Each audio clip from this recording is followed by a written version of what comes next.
ძალიან ბევრი წარმატებები იყო, მე საქართველოს მახსოვს პატარა ჩემი ბავშვობიდან, მახსოვს გაუბედურებული საქართველო, როდესაც საბჭოთა კავშირი დაიშალა იმ დროიდან, თუ გინდ 9 აპრილი გავიხსენოთ, შიდა ომები გავიხსენოთ, ოსეთის დაკარგვა გავიხსენოთ, აფხაზეთის დაკარგვა გავიხსენოთ, ერთმანეთში ეს ომები, ყველაფერი მახსოვს, რა ყველაფერი ჩემ თვალწინ ჩაიარა, მაშინ სამტრედიაში ცხოვრობდი, ერთჩეულებრივი ბიჭუნა ვიყავი.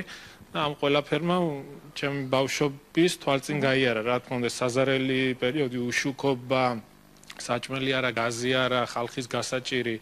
და ამ ბოლო 4 წლის განმავლობაში მე ვფიქრობ, მაშინ დაუნახავი ადამიანი უნდა იყო, რო ვერ შეხედო ის, რაც გაკეთდა. თუ გინდა ვიძახით, რომ ეს გზები ხო, რაღაც უნდა გაკეთებული იყო. კი, უნდა გაკეთებული იყო, გზებიც უნდა გაკეთებული იყო, შუქება, მაგრამ ხო არ გქონდა ეგ, ხო არ იყო არაფერი, ხო? არ შეიძლება ეხლა იმაზე დავიწყოთ საუბარი, რომ არა, ეგ უნდა გაკეთებული იყო, ეგ ჩვენც ვიცით უნდა გაკეთებული იყო. რა თქმა უნდა, კიდე ბევრი აქვს გასაკეთებელი. კიდე ბევრს გააკეთებენ, მაგაში დარწმუნებული ვარ. ერთ-ერთი უნიშნელოვანესი რაც არის საქართველოს სიძლიერე. საქართველოს სიძლიერე იქნება თუ საქართველოს ერთიანი იქნება.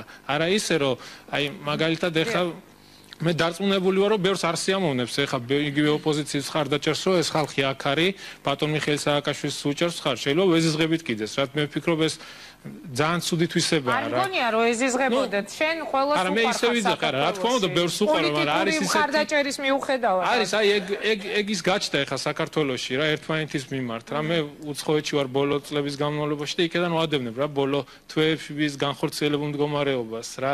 ეგ მე ვფიქრობ ძალიან ცუდი სენია რა, იმიტომ ქართველები ძალიან ცოტანი ვარ და ეს ერთმანეთის ზიზღი კარგს არაფერს